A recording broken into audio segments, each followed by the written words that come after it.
नमस्कार। तो 4C supreme law international के इस लीगल एपिसोड में मैं doctor Ajay Kumar Pandey, advocate Supreme Court of India, एक बार पुनः आपका स्वागत करता हूं।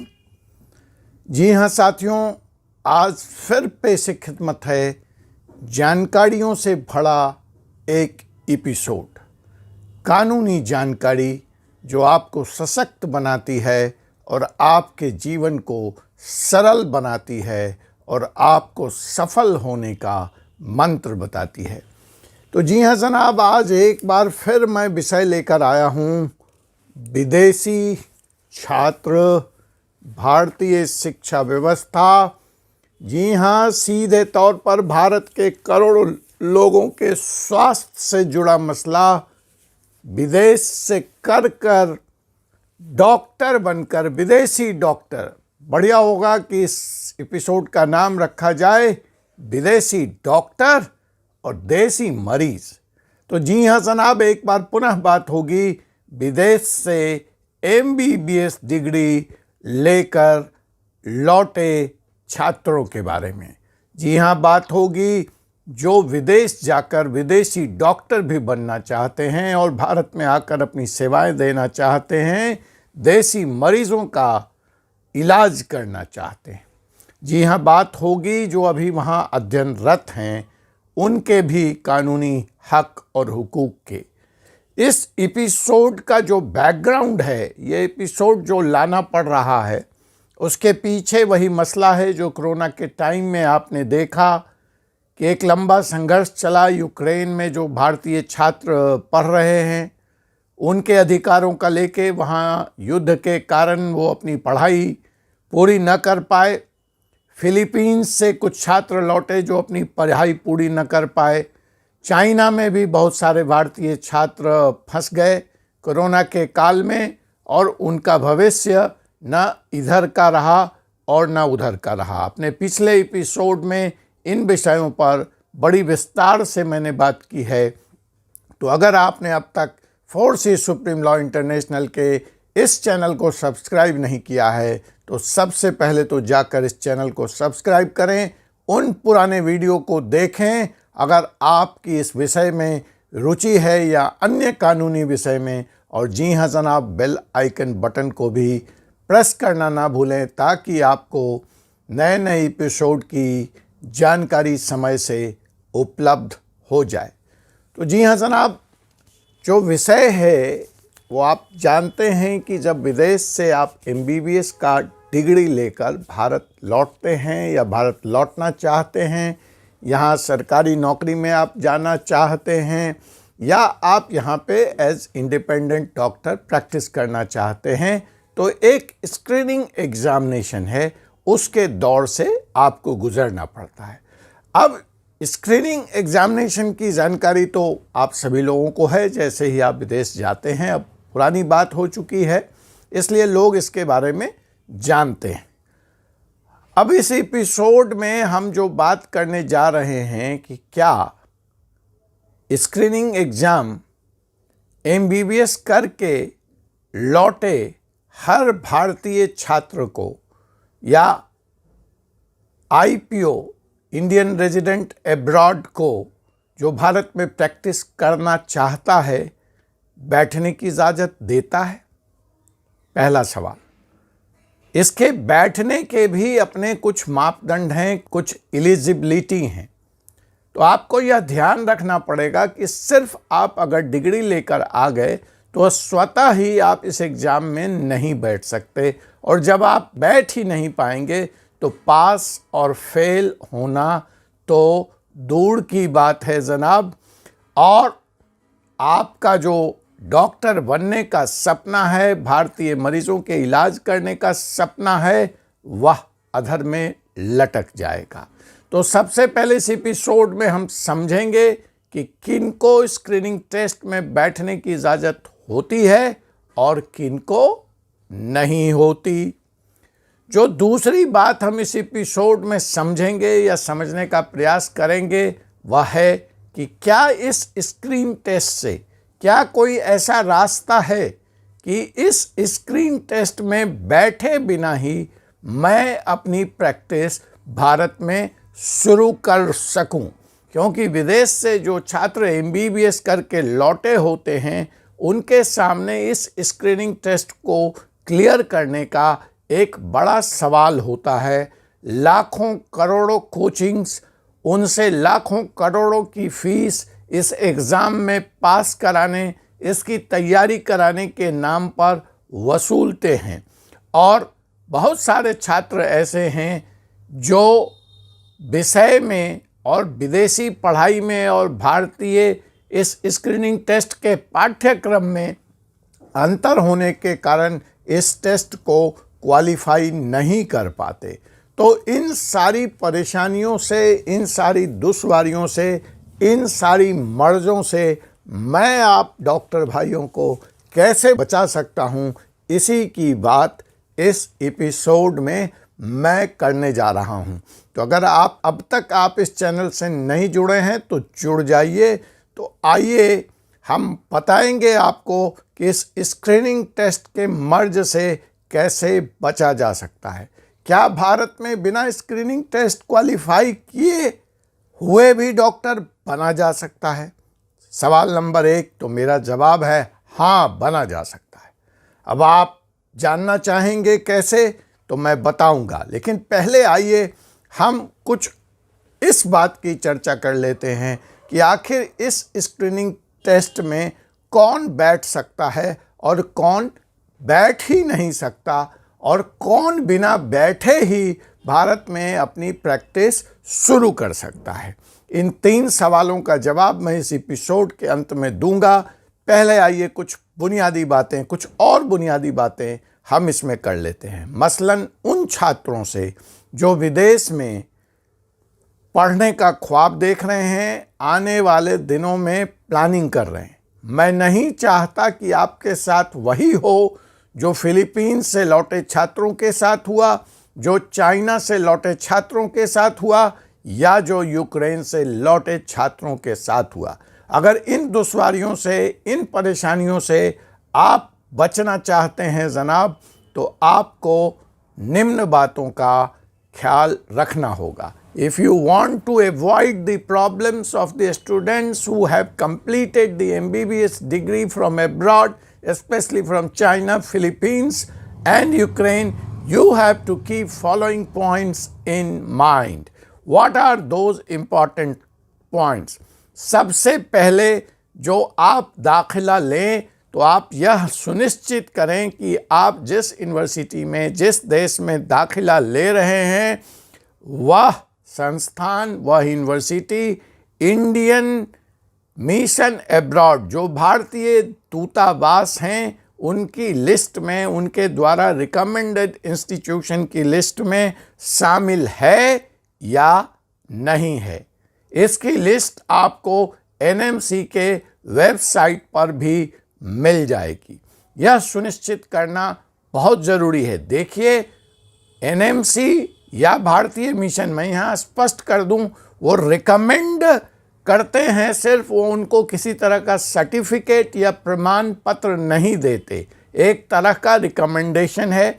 यह रिकमेंडेशन जो भारतीय मेडिकल शिक्षा पद्धति है और जो उस विदेशी संस्थान की शिक्षा पद्धति है, means course, means content, means duration of the course, means internship requirement of the course, उसके समतुल्य होती है, उसकी बराबरी करती है। It is in accordance with the guidelines of the NMC, which is also being followed by these foreign institutions abroad, and on that basis a list has been developed or prepared by the NMC on the recommendation of Indian mission abroad. It is highly desirable, rather it is essential to see that the institution in which you are applying for the study of MBBS is there in this list of recommended institution. यह सलाह हुई उन भारतीय युवाओं के लिए जो विदेश में जाकर विदेशी पढ़ाई कर भारत में आकर लोगों को ठीक करना चाहते हैं, उनको स्वास्थ्य सेवाएं मुहैया कराना चाहते हैं। देखिए, 2018 का जो नोटिफिकेशन आया उसके बाद भारत में यह आवश्यक कर दिया गया, यह बिल्कुल आवश्यक है कि अब जो भी भारतीय छात्र 2018 के बाद विदेश में शिक्षा प्राप्त करके भारत लौटेगा और भारत में प्रैक्टिस करना चाहेगा तो उसको स्क्रीनिंग टेस्ट की प्रक्रिया से गुजरना ही होगा। जैसा कि मैंने इस एपिसोड में कहा है आपको कि मैं आपको बताऊंगा कि इस टेस्ट की प्रक्रिया से कैसे बचा जा सकता है। जो दूसरी बात आपको ध्यान रखनी है कि इस रिकमेंडेड लिस्ट में इस इंस्टीट्यूशन के होने के बावजूद आप टेक फॉर ग्रांटेड नहीं ले सकते हैं। आपको यह सुनिश्चित करना पड़ेगा या करना चाहिए कि आप सीधे उस इंस्टीट्यूट से जहां आप दाखिला लेने की सोच रहे हैं उनसे उनके कंटेंट, उनसे उनके कोर्स ड्यूरेशन, उनसे उनके इंटर्नशिप इत्यादि चीज़ों के बारे में जानकारी ले लें और आप यह सुनिश्चित करें कि यह भारतीय मानकों के अनुसार है और तभी आप वहाँ पे दाखिला लें। एक चीज़ और जो यहाँ आपको ध्यान रखनी पड़ेगी कि चाहे आप भारत में मेडिकल की पढ़ाई करना चाहते हैं या भारत से बाहर जाकर आप मेडिकल की पढ़ाई करना चाहते हैं, नीट तो आपको क्वालिफाई करना ही पड़ेगा। अगर कोई व्यक्ति आपको यह कहता है कि नीट में क्वालिफाइंग मार्क्स आपके पास नहीं है और आप विदेश में जाकर MBBS की पढ़ाई कर सकते हैं, तो मेरे मित्र, मेरे भाई, इस झांसे में ना पड़ें। आपको यहाँ वहाँ एडमिशन शायद मिल जाए, डिग्री भी शायद मिल जाए, लेकिन बिना नेट क्वालिफाई किए क्योंकि आपने पढ़ाई की है तो इस स्क्रीनिंग टेस्ट में जब आप भारत लौटेंगे आपको बैठने की ही इजाज़त नहीं होगी और बिना नेट, बिना स्क्रीनिंग टेस्ट क्वालिफाई किए आप भारत में इंडिपेंडेंट प्रैक्टिस नहीं कर सकते, नौकरी नहीं कर सकते, आपका रजिस्ट्रेशन एज ए डॉक्टर संभव नहीं हो पाएगा। तो मैंने कहा था कि स्क्रीनिंग टेस्ट की यह एलिजिबिलिटी नॉर्म आप ध्यान रखें कि नेट तो आपको क्वालिफाई करना ही पड़ेगा। अब इस स्क्रीनिंग टेस्ट के बारे में आप लोग जानते हैं, इसलिए इसकी प्रक्रिया के बारे में मैं कोई बहुत ज़्यादा बात नहीं करना चाहता इस एपिसोड में। हाँ, अगर आप चाहेंगे तो एक अलग से वीडियो बनाकर हम इस प्रक्रिया के बारे में भी बात कर लेंगे। 15/3/2002 के बाद भारत में यह अनिवार्य कर दिया गया है कि स्क्रीनिंग टेस्ट की प्रक्रिया से हर विदेशी छात्र को जो बाहर से पढ़ के आया है उसको गुजरना ही पड़ेगा। मैंने यह भी बता दिया उसके और भी कुछ कंडीशंस हैं, लेकिन मैं उसकी बात नहीं कर रहा। इसमें जो सबसे ध्यान देने वाली बात है या जो सबसे इम्पॉर्टेंट कंसिडरेशन है कि एलिजिबिलिटी टेस्ट आप तभी दे पाएंगे, स्क्रीनिंग टेस्ट आप तभी दे पाएंगे जब आपने एडमिशन से पहले नीट का मिनिमम क्वालिफाइंग मार्क्स प्राप्त किया हो और फिर विदेश में जाकर मेडिकल की शिक्षा पूर्ण की हो और दूसरी अन्य सारी शर्तों को मीन्स कोर्स ड्यूरेशन, इंटर्नशिप इत्यादि को पूरा करते हैं, तभी आप इस स्क्रीनिंग टेस्ट में बैठ पाएंगे। जी हाँ जनाब, तो आइए मैं बताता हूँ पहला टिप कि आप बिना स्क्रीनिंग टेस्ट के कैसे भारत में प्रैक्टिस कर सकते हैं। तो अगर आपने अपनी शिक्षा फॉरेन मेडिकल इंस्टीट्यूशन में 15 मार्च 2002 से पहले पूरी की है तो आपको इस स्क्रीनिंग टेस्ट में बैठने के लिए इस एलिजिबिलिटी सर्टिफिकेट की ज़रूरत नहीं है। जो दूसरी बात आपको ध्यान रखनी है वह यह है कि मई 2018 के बाद नीट का क्वालिफाई करना आपका विदेश में भी भारतीय MBBS की डिग्री मेडिकल की पढ़ाई करने के लिए आवश्यक है और आपका यह पासिंग सर्टिफिकेट ही आपकी एलिजिबिलिटी सर्टिफिकेट मान लिया जाएगा इस स्क्रीनिंग टेस्ट में बैठने के लिए as per the regulation on graduate medical education act 1997। जो नीट का रिज़ल्ट है आपका वो 3 साल के लिए वैलिड है। ऐसा नहीं है कि अगर आपने नीट इस साल क्वालिफाई किया और आप इस साल दाखिला नहीं ले पाए या आपका कहीं नहीं हो पाया तो आपको अगले साल फिर नीट देने की ज़रूरत है। यह नीट का क्वालिफ़िकेशन आने वाले 3 वर्षों के लिए वैलिड है। पास करने के बाद इन 3 वर्षों के भीतर आप कहीं भी किसी विदेशी संस्थान में दाखिला लेकर अपनी पढ़ाई पूरी कर सकते हैं। अब जो दूसरा मुख्य सवाल था, जो आपकी जिज्ञासा है, जो आप पूछना चाह रहे हैं, जो जानना चाह रहे हैं कि आखिर इस स्क्रीनिंग टेस्ट से कैसे बचा जा सकता है। जी हाँ, मैंने वादा किया है तो मैं ज़रूर बताऊंगा। तो इसके लिए 2-3 रास्ते हैं।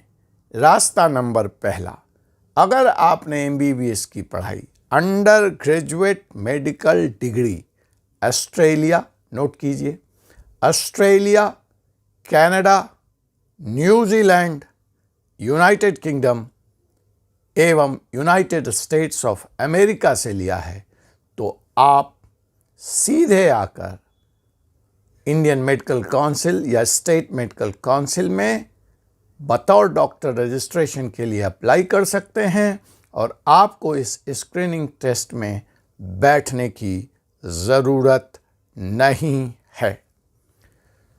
जो दूसरा क्राइटेरिया है इसका कि चलिए आपने MBBS की पढ़ाई भारत में की है और PG की पढ़ाई आपने बाहर की है, तो इस हालात में भी इस PG क्वालिफ़िकेशन के कारण आपको वहाँ से लौट कर आने के बाद स्क्रीनिंग टेस्ट में बैठने की ज़रूरत नहीं है। इसके इतर एक स्थिति और हो जाती है कि आपने MBBS तो बाहर के संस्थान से की है, यस इट इज़ अज्यूम्ड कि यू आर नीट क्वालिफाइड। अब आपने साथ में PG भी कर लिया है। अगर आपने PG कर लिया है, फिर कहाँ से आपने सपोज कीजिए कि MBBS की पढ़ाई यूक्रेन से करी, फिलीपींस से करी, चाइना से करी, लेकिन PG की पढ़ाई आपने फिर Australia, Canada, New Zealand, United kingdom और यूनाइटेड स्टेट्स ऑफ अमेरिका से अगर कर ली तो आपको इस स्क्रीनिंग टेस्ट से फिर छूट मिल सकती है। जी हाँ जनाब, जैसा कि मैं आपको बता रहा था कि अगर आपने MBBS की पढ़ाई अंडर ग्रेजुएट मेडिकल एग्जामिनेशन की पढ़ाई विदेश के किसी संस्थान से की है, लेकिन फिर आप PG जाकर उन्हीं देशों से Australia, Canada, New Zealand, United kingdom और यूनाइटेड स्टेट्स ऑफ अमेरिका से कर लेते हैं और जिस संस्थान से करते हैं उस संस्थान की डिग्री उस देश में आपको बतौर मेडिकल प्रैक्टिशनर प्रैक्टिस करने की इजाज़त देती है, अर्थात आपका इनरोलमेंट संभव है, तो उसी आधार पर हिंदुस्तान में भी, इंडिया में भी बिना स्क्रीनिंग टेस्ट में बैठे आप अपनी इंडिपेंडेंट प्रैक्टिस या सरकारी नौकरी ज्वाइन कर सकते हैं, अर्थात इंडियन मेडिकल काउंसिल या स्टेट मेडिकल काउंसिल के तहत बतौर डॉक्टर आप अपना रजिस्ट्रेशन, पंजीकरण करा सकते हैं। आपसे पुनः मुलाकात होगी एक ऐसे ही एपिसोड में एक ऐसे ही विषय के साथ। बताना मत भूलिएगा यह जानकारी आपको कैसी लगी। तब तक के लिए मुझे doctor Ajay Kumar Pandey, advocate Supreme Court of India को विदा दीजिए। Thank you.